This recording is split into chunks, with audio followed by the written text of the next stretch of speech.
नमस्कार दोस्तों, स्वागत है आपका आपके अपने YouTube चैनल देश दुनिया में। चलिए आज हम बात करते हैं भारत के उन चार गद्दारों की, चार दुश्मनों की, जिनके दम पर पाकिस्तान उड़ रहा है, जिन्होंने इस युद्ध में पाकिस्तान का साथ दिया है। चलिए, अभी युद्ध रुका हुआ है, लेकिन हमें उन गद्दारों को सजा देनी है। हमें जानना है कि हमारे पीठ पर चाकू मारने वाला कौन है, और उन गद्दारों के बारे में हमें पूरी जानकारी होनी चाहिए। तो चलें एक एक दो तीन करके शुरू करते हैं।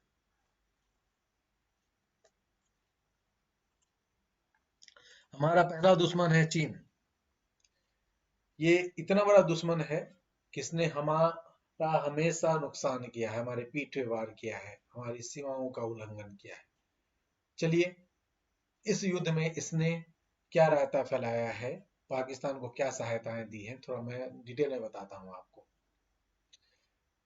पहला है, चीन निर्मित लड़ाकू विमानों का प्रयोग किया गया है। पाकिस्तान ने चीन के J-10C बिगरस ड्रैगन लड़ाकू विमानों का उपयोग किया, जो PL-15 मिसाइलों से लैस थे। पाकिस्तानी अधिकारियों का दावा है कि इन विमानों ने भारतीय राफेल जेट को मार गिराया। यह घटना चीन के हथियारों की क्षमताओं का प्रदर्शन करती है। लेकिन आप सोचिए, क्या चाइना के किसी हथियार की औकात है कि राफेल को मार गिराए? ये है, दुनिया भर के मतलब लाफिंग चैनल बना लिए हैं ये ग्लोबल टाइम्स को, कि हमारा कोई भी लड़ाकू विमान नहीं गिरा है, और ये फैक्ट है। और जो आप क्लेम कर रहे हैं PL-15 और J-10C, इनकी औकात ये तो खिलौने उड़ते। हमारे देश में बच्चे ऐसा, कॉलेज के इंजीनियरिंग कॉलेज के बच्चे ऐसा प्रोजेक्ट बना लेते हैं जो 10C जैसा होता है, और ऐसे लड़ाकू उड़ाते हैं। गलतफहमी न रहे। दूसरा, इसने मदद की है मिसाइल और ड्रोन से। पाकिस्तान ने चीनी PL-15 मिसाइलों को उपयोग किया, जो J-10C विमानों के साथ एकीकृत है। इसके अलावा पाकिस्तान ने चीनी में ड्रोनों का उपयोग किया, जिससे भारतीय रक्षा प्रणालियों पर दबाव बढ़ा। ये ड्रोन सस्ता हुआ ड्रोन नहीं होता है, ये खूब बनाते हैं, और वो लेकिन उनकी औकात भी नहीं होती। यहाँ शादी विवाह में जो उड़ता है, इतनी ही तक इनकी चाइना की औकात है, ठीक है, इनके ड्रोन की। ये बम गिराने वाला ड्रोन नहीं बना सकते। लेकिन कुछ हद तक इनके छोटे ड्रोनों ने हमारा नुकसान किया। चाइना ने पाकिस्तान को सप्लाई की, और पाकिस्तान ने इसको इस युद्ध में इस्तेमाल किया। तो ये ध्यान देने की बात है, हमारा नुकसान हुआ चाहे नहीं हुआ, लेकिन हमारे एक दुश्मन ने हमारे दूसरे दुश्मन को हथियार की सप्लाई दी। तो हमें ये बात याद रखने की आवश्यकता है, ताकि हम इन दोनों दुश्मनों को समय पर मुंहतोड़ जवाब दे सके। तीसरा, इसने किया कूटनीतिक समर्थन। चीन ने भारत के सैन्य कार्रवाई पर अफसोस व्यक्त किया, और दोनों देशों से संयम बरतने का आग्रह किया। हालांकि चीन ने पाकिस्तान का साथ अपनी हर मौसम की मित्रता को दोहराया, और पाकिस्तान के नेताओं के साथ उच्च स्तरीय बैठकें की, और इस तरह इसने कोशिश की कि भारत में दबाव बने। हमारे नागरिक माने गए। पाकिस्तान के आतंकवादियों ने आकर के इंडिया में हमला किया, हमारे निर्दोष नागरिकों को मारा, और ये अफसोस व्यक्त कर रहा है। सोचिए कितना घटिया मुल्क है चाइना। चौथा कारण है रणनीतिक निवेश और सैन्य सहयोग। चीन के ने पाकिस्तान में $52 बिलियन से अधिक का निवेश किया है। अब सच पूछिए तो इतना में तो पूरा नया पाकिस्तान खरीदा जा सकता है, जिसमें CPEC परियोजनाएं शामिल हैं। इसके अलावा चीन ने पाकिस्तान को $20 बिलियन से अधिक के हथियार और सैन्य सहायता प्रदान की है, जिससे पाकिस्तान की सैन्य क्षमताएं बढ़ी है। और ये तो घोषित रूप से है, और घोषित रूप से तो ये कितना उसको दिए हुए होंगे, और उसके बदले में चाइना की सारी जमीनें लिखा ली होंगी। तो हम इससे क्या समझते हैं? ऑपरेशन सिंदूर के दौरान चीन ने पाकिस्तान को सैन्य और कूटनीतिक दोनों मोर्चों पर समर्थन प्रदान किया। चीन के हथियारों और तकनीक का उपयोग करके पाकिस्तान ने भारत के खिलाफ अपनी सैन्य क्षमताओं का प्रदर्शन किया। चीन का यह समर्थन उसके रणनीतिक हितों और भारत के प्रति उसकी नीति को दर्शाता है। तो हमें क्या करना चाहिए? हमें चाइना को सबक सिखाने के लिए हमें चाइना को सबक सिखाने के लिए कुछ कदम उठाने चाहिए।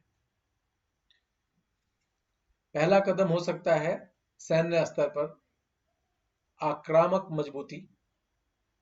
जैसे हम सैन्य इंफ्रास्ट्रक्चर है उसको तेजी से बढ़ाएंगे, सड़कों, हेलीपैड्स, बंकर और मिसाइल डिफेंस सिस्टम को चाइना से लगती बॉर्डर्स और पाकिस्तान से लगती बॉर्डर्स पे। LAC पर आक्रामक पेट्रोलिंग करेंगे और मजबूत उपस्थिति बनाए रखेंगे। मिरर डिप्लॉयमेंट, चीन जितनी ताकत लगाए भारत को भी वैसी ताकत तैनात करनी चाहिए। नौसेना को हिंद महासागर में सक्रिय कर चीन की सप्लाई चेन पर दबाव बनाएंगे। इसके अलावा आर्थिक वार और चीन की जेब पर चोट कर सकते हैं। बायकॉट चाइना की नीति स्तर पर मजबूत करेंगे और ये आपने देखा है कि कई बार हम लोगों ने ऐसा किया है और चाइना को घुटनों पे ला दिया है। सिर्फ जनता की भावना नहीं, सरकार की ठोस योजना बननी चाहिए। टेलीकॉम, इलेक्ट्रॉनिक्स और एप्स जैसे क्षेत्रों में चीन की पकड़ कम करना है। हमने 250 से ज्यादा एप्स पर रोक लगाया, फिर ये बढ़ते बढ़ते हैं सो और ज्यादा 600 एप्स तक पहुंच गया। चाइना की कोई एप्स इस्तेमाल नहीं करेंगे हम, न इंडिया में होने देंगे। चीनी निवेशों पर निगरानी रखेंगे। राष्ट्रीय सुरक्षा के नाम पर अनावश्यक निवेशों को रोकेंगे। स्वदेशी उत्पादन और आत्मनिर्भर भारत को रणनीतिक क्षेत्रों सेमीकंडक्टर, AI, डिफेंस में तेजी से बढ़ाएंगे। कूटनीतिक जवाब क्या दे सकते हैं? चीन को अलग थलग करेंगे। Quad, India, USA, Japan, Australia, ये जो 4 कंट्री हैं जिनको चाइना कहता है कि हमें चारों तरफ से घेरने की कोशिश है, को मजबूत बनाएंगे और इंडो पैसिफिक रणनीति में अग्रणी भूमिका निभाएंगे। ताइवान, तिब्बत, हांगकांग जैसे मुद्दों पर चीन को उसी की भाषा में जवाब देंगे जैसे हमें वो कश्मीर के प्रति जवाब देता है। जो नीति उसकी कश्मीर के प्रति है वैसा ही हम ताइवान, तिब्बत और हांगकांग के प्रति रखेंगे। चीन विरोधी संगठनों में भागीदारी बढ़ाना जैसे AU, KUS, एशियन सहयोग, ये सारे जो चीन विरोधी संगठन है उनमें हम अपनी भागीदारी बढ़ाएंगे। पाकिस्तान चीन गठजोड़ को वैश्विक मंचों पर उजागर करेंगे जैसे संयुक्त राष्ट्र, G20 आदि पे। तो इस तरह से चाइना का पक्ष कमजोर होगा क्योंकि चाइना कभी भी अपने आप को एक आतंकवादी कंट्री के साथ खड़ा महसूस और दुनिया के नजरों में देखा जाना पसंद नहीं करेगा। टेक्नोलॉजी और साइबर सुरक्षा, चीन की डिजिटल घुसपैठ पर रोक लगाएंगे। चीनी मोबाइल ऐप्स और नेटवर्क उपकरणों पर प्रतिबंध और भारतीय विकल्पों पर विचार करेंगे। साइबर सुरक्षा में निवेश करेंगे। चीन के साइबर हमलों को रोकने के लिए AI आधारित सुरक्षा ढांचा बनाएंगे। डिजिटल निगरानी बढ़ाएंगे। चीनी कंपनियों की जासूसी गतिविधियों पर नजर रखेंगे। आंतरिक एकता और मानसिकता की जीत, देश में राष्ट्रवाद को मजबूत करेंगे। चीन को यह संदेश जाए कि भारत रणनीतिक रूप से और राजनीतिक रूप से बटा नहीं है बल्कि संगठित है। फेक न्यूज और चीन प्रायोजित प्रोपेगेंडा के खिलाफ जन जागरूकता अभियान चलाएंगे। ये तो बहुत सारी बातें हैं जो हम कर सकते हैं और इसमें केवल सरकार का नहीं, यहाँ के नागरिकों का भी एक्टिव रोल होना चाहिए। चीन से हमारी लड़ाई बॉर्डर पर नहीं पर एक मल्टी फ्रंट वार है जिसे भारत को सैन्य ताकत, कूटनीतिक चौराहे, आर्थिक नीतियों और तकनीकी आत्मनिर्भरता से जवाब देना होगा। यह वक्त है नजर झुकाने का नहीं, सीना तान कर खड़े होने का। तो क्या आप तैयार हैं सीना तान के खड़े होने के लिए? अगला हमारा दुश्मन है तुर्की, जिसने पाकिस्तान को इस युद्ध में बहुत हेल्प की और उसने साबित कर दिया कि चोर चोर मौसेरे भाई होते हैं। पाकिस्तान एक आतंकवादी कंट्री है और कुछ दिनों बाद तुर्की की स्थिति उससे भी बुरी होगी। चलिए तुर्की ने क्या क्या पाकिस्तान को हेल्प की वो मैं आपको बताता हूं। ऑपरेशन सिंदूर के दौरान और उसके बाद तुर्की ने पाकिस्तान को विभिन्न तरीके से समर्थन किया, जिसमें सैन्य सहायता, कूटनीतिक समर्थन और रणनीतिक समर्थन शामिल है। तुर्की द्वारा पाकिस्तान को प्रदान की गई सहायताओं की लिस्ट मैंने आपको स्क्रीन पे भी लिख दिया है। जैसे पहला है सैन्य सहायता, इसमें है सो ड्रोन की आपूर्ति, तो ये सबसे इंपॉर्टेंट था। इन्हीं के ड्रोन के बल पे पाकिस्तान कूद रहा था। तुर्की ने पाकिस्तान को असिस गार्ड शोंगर ड्रोन प्रदान किए जिनका उपयोग भारत के खिलाफ हमलों में किया गया। अन्य सैन्य से उपकरण, पाकिस्तान ने तुर्की से बेराक्टार B2 सशस्त्र UAVs और केमैंकेस क्रूज मिसाइलें प्राप्त की। मतलब ये ड्रोन्स, UAV और मिसाइलें तुर्की से प्राप्त कर रहा है और उसके बल पे कूद रहा है। इसके अलावा नौसेना का भी सहयोग मिला है, तुर्की की नौसेना का भी सहयोग मिला है पाकिस्तान को। तुर्की की STM डिफेंस टेक्नोलॉजीज ने पाकिस्तान की नौसेना के आधुनिकीकरण में महत्वपूर्ण भूमिका निभाई, जिसमें अगोस्टा 90B पनडुब्बियों का उन्नयन शामिल है। तो बिल्ली को रंग करके बाघ नहीं बना देंगे ना, उनकी औकात नहीं है इंडियन नौसेना के सामने।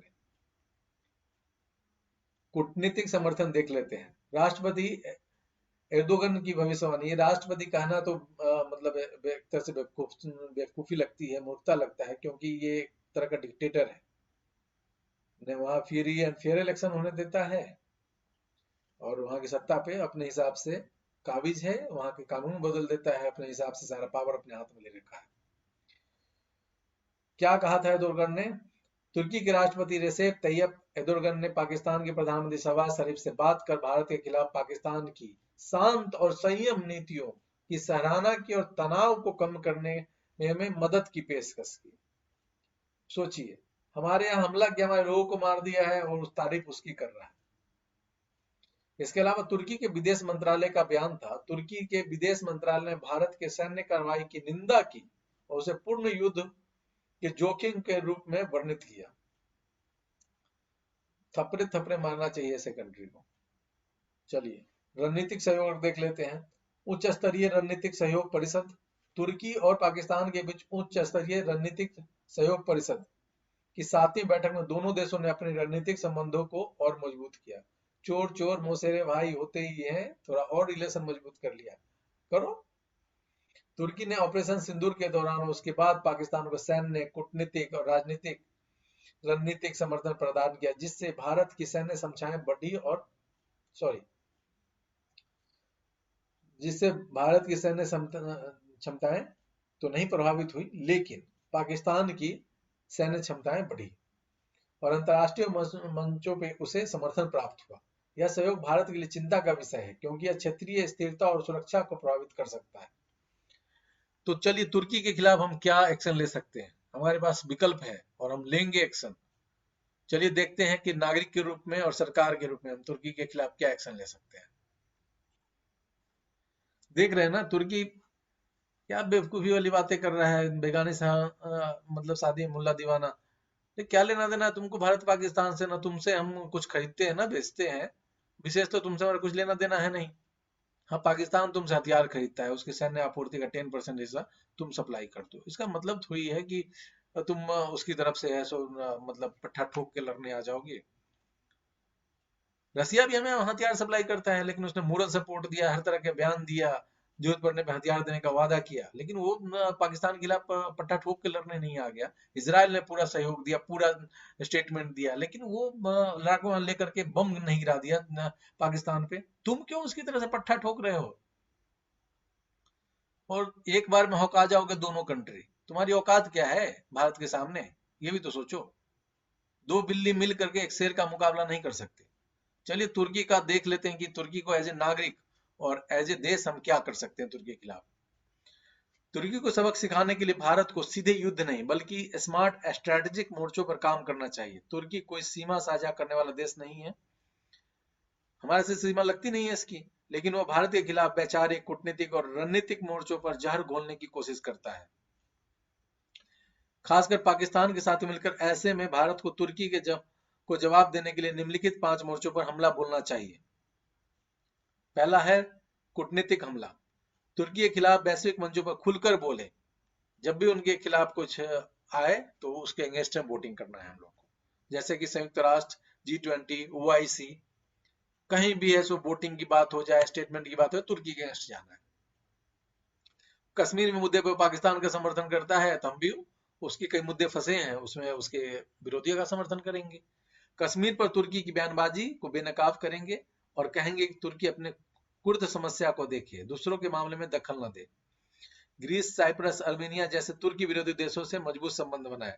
इन ग्रीस, साइप्रस और अर्मेनिया ऐसे देश हैं जिनसे तुर्की का बिल्कुल, जैसे हमारा पाकिस्तान का है ना, वैसे उससे भी खराब स्थिति है इनकी।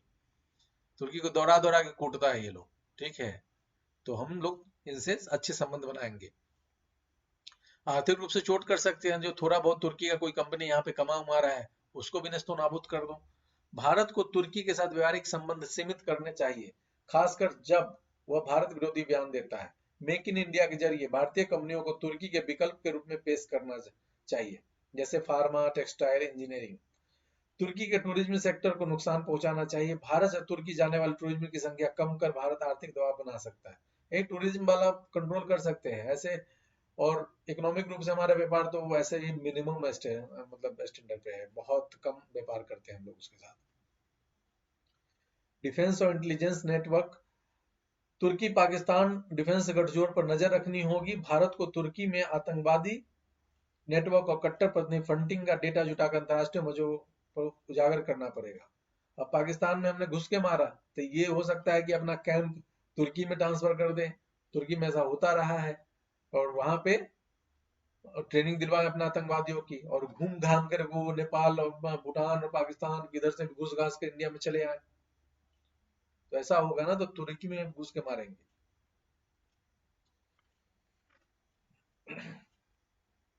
तो हमें ये ध्यान रखना है कि तुर्की पाकिस्तान डिफेंस गठजोड़ पे हमें अच्छे से नजर रखनी है और इसका डेटा जमा करना है।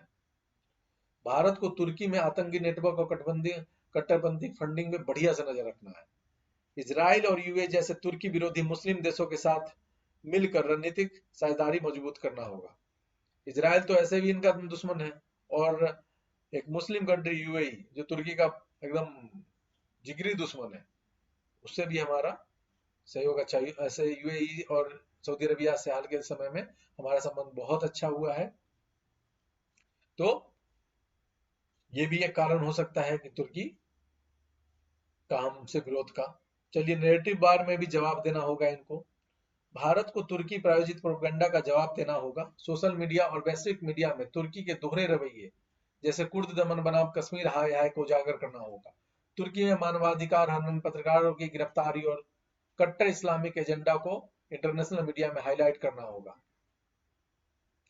मित्र देशों के माध्यम से दबाव बनाना पड़ेगा। तुर्की को नाटो और ईयू देशों के ईयू मतलब यूरोपियन यूनियन देशों के जरिए दबाव में लाना होगा, खासकर फ्रांस और ग्रीस जैसे देशों के जरिए जो खुद तुर्की के खिलाफ हैं। इंडिया अरब रिलेशन को मजबूत बनाकर तुर्की की इस्लामी दुनिया में स्थिति कमजोर की जा सकती है।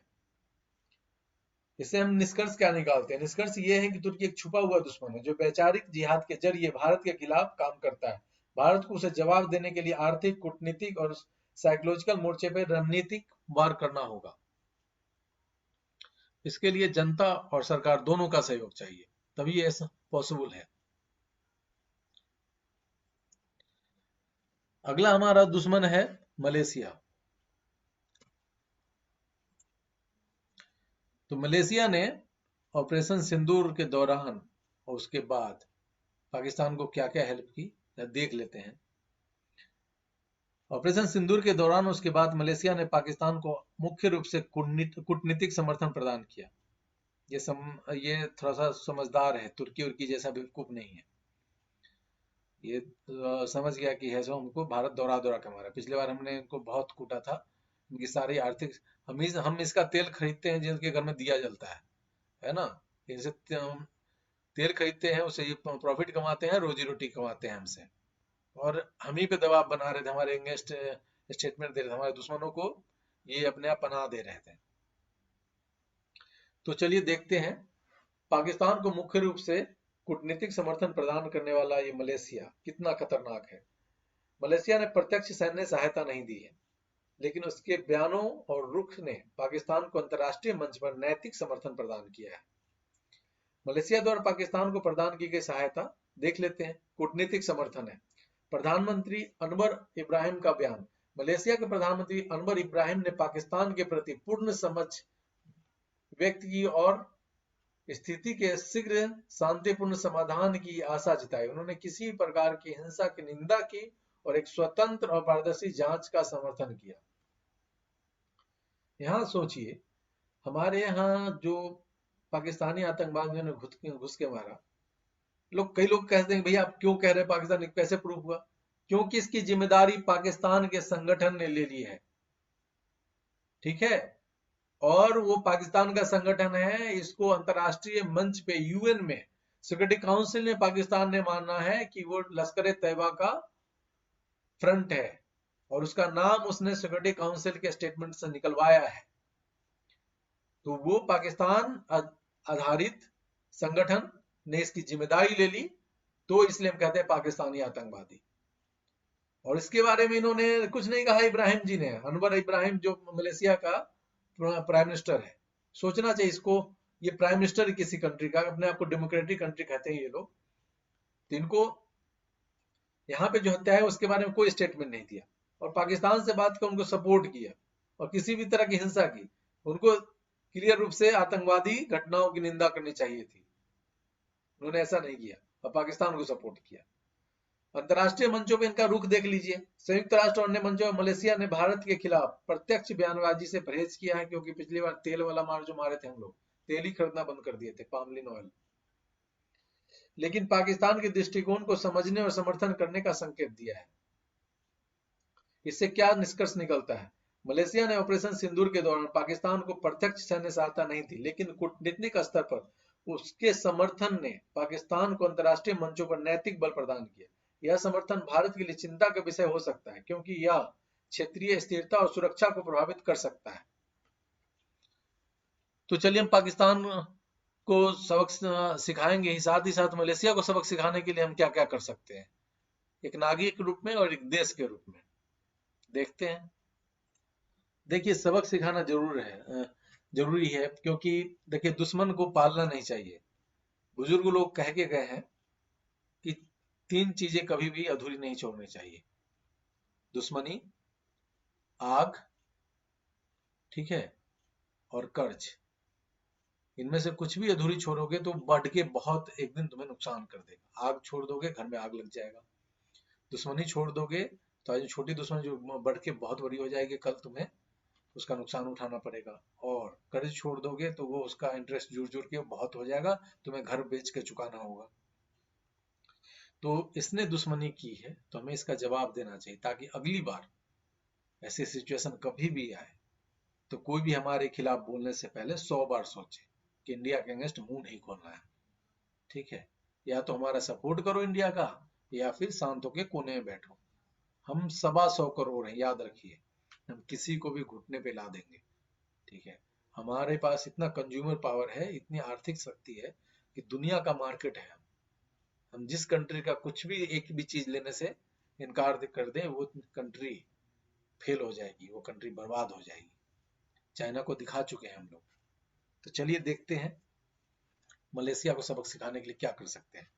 मलेशिया दिखने में शांत, व्यापारिक और सहयोगी देश लगता है, लेकिन कश्मीर, मुस्लिम कट्टरता और पाकिस्तान का उसका दोहरा रवैया भारत के लिए साफ इशारा है कि यह देश कभी कभी नरम दुश्मन बन जाता है। भारत को मलेशिया को सबक सिखाने के लिए सटीक, स्मार्ट और सामरिक तरीकों का इस्तेमाल करना चाहिए, बिना खुले टकराव के। सीधे बंदूक लेके नहीं घुस जाना है इनके यहाँ, लेकिन इनको सबक सिखाना है, कहने का मतलब यही है। चलिए 5 उपाय देख लेते हैं कौन कौन है जिसके थ्रू हम इसको सबक सिखा सकते हैं। पहला है आर्थिक प्रहार, पाम ऑयल नीति का हथियार, पहले भी इस्तेमाल कर चुके हैं हम लोग। भारत मलेशिया का सबसे बड़ा पाम ऑयल खरीदार है। जब भारत ने 2020 में पाम ऑयल खरीद पर अनौपचारिक रोक लगाई थी, तो मलेशिया अर्थव्यवस्था को बड़ा झटका लगा था। भारत को फिर से इसी हथियार का इस्तेमाल करते हुए व्यापारिक दबाव बढ़ाना चाहिए, ताकि मलेशिया को अपनी सीमाएं समझ में आ जाए। डिप्लोमेटिक आइसोलेशन भी कर सकते हैं इनका। मलेशिया और की कश्मीर और मुस्लिम मंचों पर दखलंदाजी को कड़े शब्दों में जवाब देना होगा। एशियन और ओआईसी के मंचों पर भारत को मलेशिया की दोहरी नीति को बेनकाब करना चाहिए, जैसे चीन के उइगर मुसलमानों पर चुप्पी और भारत पर भाषणबाजी। ये नहीं चलेगा। चाइना पे भी बोलिए। इंडोनेशिया और वियतनाम जैसे एशियन देशों से रणनीतिक साझेदारी बढ़ाएं, जिसे मलेशिया क्षेत्रीय रूप से अलग थलग पड़े। इंडोनेशिया और वियतनाम से इनका नहीं बनता, इंडोनेशिया से तो नहीं ही बनता है बिल्कुल। एफडीआई टूरिज्म का बहिष्कार, भारत को मलेशिया में एफडीआई भेजने से बचना चाहिए। फॉरेन डायरेक्ट इन्वेस्टमेंट, पैसा नहीं इन्वेस्ट करेंगे मलेशिया में, हमारे जब उद्योगपति करेंगे नहीं तो उनके यहाँ शेयर मार्केट ऐसे डाउन चला जाएगा। और मलेशियाई कंपनियों को भारत में आसान पहुंच नहीं दी जाए, जो कुछ बेच पाए, या कुछ बेचने के लिए उनको आसान पहुंच नहीं दी जाए। टूरिज्म एक्सचेंज को सीमित किया जा सकता है, खासकर मलेशिया में इस्लामी प्रचार का पर निगरानी रखते हुए। एक बात बताओ, जाने की जरूरत क्यों मलेशिया? अरे हम इतने बड़े देश हैं हिंदुस्तान कि स्विट्जरलैंड चाहो तो कश्मीर में मिल जाएगा, ठीक है, और न्यूजीलैंड चाहो तो नॉर्थ ईस्ट में मिल जाएगा, केरला में मिल जाएगा। और अगर तुम्हें यूएसए की चाहिए तो उत्तराखंड में मिल जाएगा, लंदन जाना है तो उत्तराखंड में मिल जाएगा। और अगर तुम्हें उससे नहीं मन भर रहा है, तुम्हें साउथ अफ्रीका की तलाश है, तो जाओ तमिलनाडु, मिल जाएगा। तो क्यों जाना है? हिंदुस्तान हमारा हर तरह का मौसम हमारे यहाँ पाया जाता है, जाने की जरूरत नहीं है। अपने देश को घूमिए और अपने देश को मजबूत कीजिए। प्रोपेगेंडा और कट्टरता का पर्दाफाश करना पड़ेगा इनके। मलेशिया में इस्लामिक कट्टरता और जाकिर नायक जैसे चरमपंथियों को आश्रय देने के विषय को अंतर्राष्ट्रीय मंचों पर उठाना चाहिए। भारत को चाहिए कि वह यूएन, एफएटीएफ और अन्य संस्थाओं में मलेशिया की इन गतिविधियों की जानकारी दे, जिससे उस पर निगरानी कड़ी हो सके। पाकिस्तान मलेशिया गठजोड़ पर ध्यान देना होगा हम लोग को। मलेशिया और पाकिस्तान के साथ मिलकर जो मुस्लिम कार्ड खेला जा रहा है, उस पर ध्यान देना होगा। भारत को इस जुगलबंदी को तोड़ने के लिए सऊदी अरब, यूएई और बांग्लादेश जैसे मुस्लिम देशों से रिश्ते और मजबूत करने चाहिए, जिससे मलेशिया पर दबाव बने। इससे निष्कर्ष यह निकलता है कि मलेशिया का व्यवहार नरम, मुख भीतर विष जैसा है। भारत को जरूरत है तीव्र लेकिन नियंत्रित नीति की।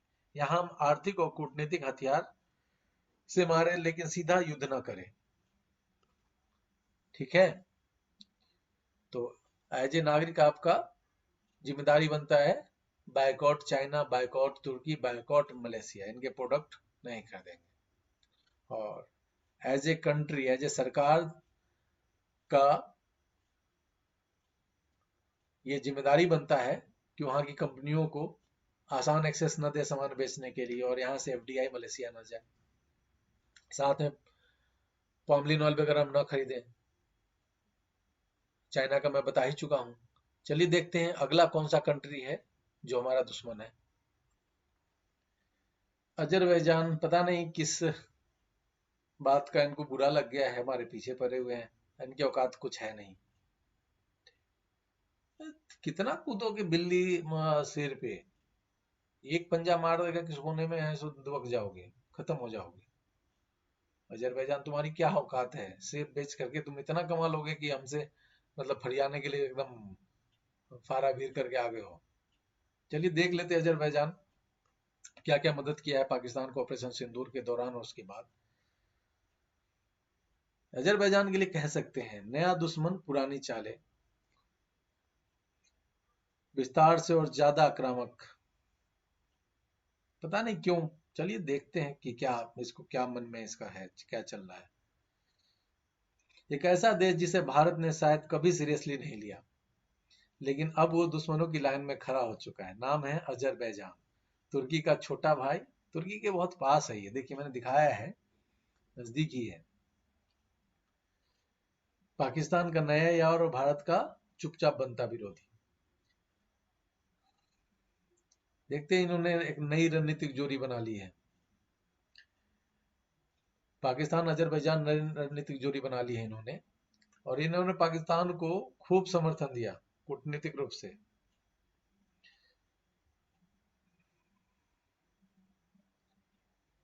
और इन्होंने खूब समर्थन किया पाकिस्तान का, कूटनीतिक रूप से ही किया मेनली। विदेश मंत्रालय का बयान था, ऑपरेशन सिंदूर के बाद अजरबैजान के विदेश मंत्रालय ने पाकिस्तान के प्रति पूर्ण समझ व्यक्त की और स्थिति के शीघ्र शांतिपूर्ण समाधान की आशा जताई। उन्होंने किसी प्रकार की हिंसा की निंदा की और एक स्वतंत्र और पारदर्शी जांच का समर्थन किया। अरे स्वतंत्र और पारदर्शी जांच क्यों चाहिए जब पाकिस्तान के संगठन ने जिम्मेदारी ले ली है और पाकिस्तान ने भी माना है कि उसका संगठन है, और तुमने पहलगाम में जो हत्याएं हुई उसके बारे में कुछ नहीं बोला। अंतर्राष्ट्रीय मंचों पर इनका रुख था भारत के खिलाफ प्रत्यक्ष बयानबाजी से इन्होंने परहेज किया, लेकिन पाकिस्तान के दृष्टिकोण को समझने और समर्थन करने का संकेत दिया। मीटिंग वीटिंग करते रहे जिससे लगे कि हम खड़े हैं उनके साथ। खड़े रह के क्या बिगाड़ लोगे? दो बम गिरेगा, एक तुम जाओगे, एक अजरबैजान और एक पाकिस्तान जाएगा। निष्कर्ष यह निकलता है कि ऑपरेशन सिंदूर के दौरान पाकिस्तान को प्रत्यक्ष सैन्य सहायता नहीं दी, लेकिन कूटनीतिक स्तर पर उसके समर्थन ने पाकिस्तान को अंतर्राष्ट्रीय मंचों पर नैतिक बल प्रदान किया। यह समर्थन भारत के लिए चिंता का विषय हो सकता है, क्योंकि यह क्षेत्रीय स्थिरता और सुरक्षा को प्रभावित कर सकता है। अब हम इसको सबक सिखाने के लिए क्या क्या कर सकते हैं, सोचिए।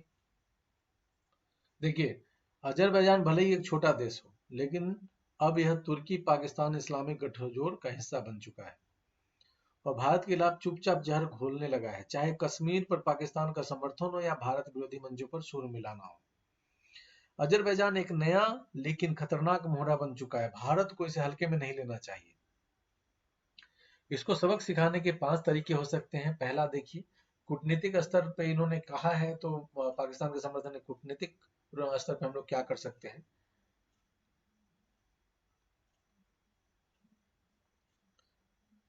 सबसे पहले कूटनीति से पहले राजनीति देख लेते हैं, डिफेंस और इंटेलिजेंस वगैरह देख लेते हैं। अजरबैजान पाकिस्तान और तुर्की के साथ मिलकर ड्रोन्स, आर्मी ट्रेनिंग और मिलिट्री एक्सरसाइज कर रहा है। भारत को इस इंटेलिजेंस नेटवर्क पर नजर रखनी होगी। आर्मेनिया जैसे देशों को खुले समर्थन देकर भारत इस गठजोड़ की रीढ़ तोड़ सकता है। आर्मेनिया इनका जिगरी दुश्मन है, इन्हें खूब न ढुसुम ढुसुम चलते रहता है। हम लोग बेचे भी हैं कई तरह के आर्म्स इनको, आर्मेनिया को, हो सकता है इसलिए भी ये खार खाए बैठा है। लेकिन हथियार तो रसिया हमको बेचता है, तो रसिया दुनिया के आधे देशों से उसकी सीमाएं लगती है, तो इस तरह से वो भी सबका दुश्मन बन जाए। राजनयिक मोर्चा ग्लोबल मंच पर बेनकाब, कश्मीर पर अजरबैजान की पाकिस्तान परिस्थिति को यूएन, G20 और SCO जैसे संस्थाओं में सार्वजनिक करना होगा। भारत को चाहिए कि वह आर्मीनिया अजरबैजान युद्ध में तुर्की और पाकिस्तान की भूमिका को उजागर करे और इसे वैश्विक आतंकी छाया सरकार के रूप में पेश करे। आर्मेनिया और अजरबैजान में लड़ाई हुआ था, उसने पाकिस्तान ने सपोर्ट किया था, तो हो सकता है कि इसलिए इसने आर्मेनिया ने सपोर्ट किया। लेकिन अजरबैजान ने खुल के नहीं आया, क्योंकि खुल के आएंगे तो हम और ज्यादा ब्रह्मोस बेचेंगे उनको, आर्मेनिया को, और ब्रह्मोस से तो इनके धरती में छेद हो जाएगा, क्रेटर तक पहुंच जाएंगे ये। ठीक है,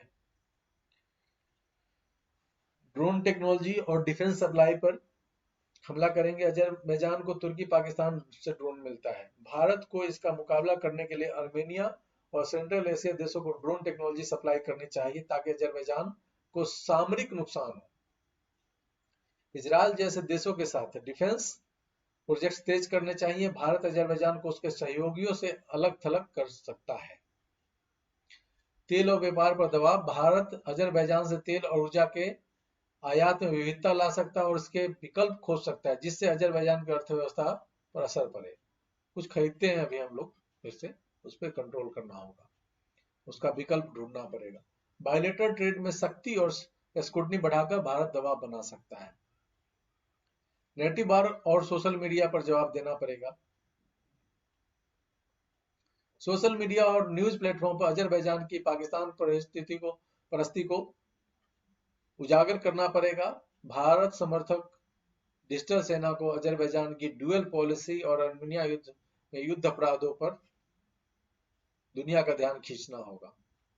हम लोग ये निष्कर्ष निकाल सकते हैं इससे कि अजरबैजान छोटा है लेकिन चालाक है, और पाकिस्तान तुर्की के इशारे पर भारत के खिलाफ धीरे धीरे साइबर डिप्लोमेटिक और सैन्य मोर्चे पर एक्टिव हो रहा है। भारत को भी इसकी भाषा में जवाब देना होगा, लेकिन कूटनीतिक और इकोनॉमिक कार्ड और इंटेलिजेंस से। आर्मेनिया से तो दोस्ती बहुत इंपॉर्टेंट हो गया है इस सिलसिले में, क्योंकि उनका पड़ोसी है और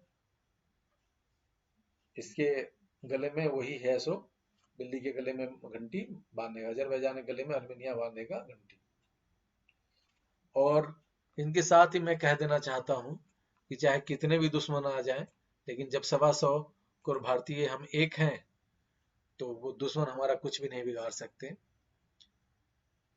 कोशिश कीजिए दोस्तों कि जो भी चीज इस्तेमाल करें वो भारत में निर्मित ही इस्तेमाल करें। मैं ये नहीं कर रहा कि इस कंपनी का करे, उस कंपनी का करे। हाँ, कुछ चीजें जो भारत में बनती है वो विदेशों से आई और चाइनीज पर्टिकुलरली चीजों की तुलना में थोड़ी महंगी होती है, लेकिन मैं उन चीजों की ही बात कर रहा हूँ जो चीजें इंडिया में बनती है और जिनका रेट विदेशों से आती चीजों के कंपेरिजन में या तो कम होता है या बराबर होता है। वैसी परिस्थिति में आप इंडियन चीजों को प्रेफरेंस दें और इंडिया में बनी किसी भी कंपनी का चीज इस्तेमाल करें, क्योंकि वो जब टैक्स देती है तो वो सरकार के खजाने में जाता है, जो देश के विकास में काम आता है। फिर वो जो कॉर्पोरेट इनकम टैक्स देते हैं तो वो भी है सो देश के खजाने में जाता है। और वो जो कॉर्पोरेट को जो प्रॉफिट होता है तो वो अपना बिजनेस का विस्तार करते हैं, और बिजनेस का विस्तार होता है तो हमारे लड़कों को, हमारे देश के युवाओं को नौकरी मिलती है, और ये साइकिल कंटिन्यू होता है।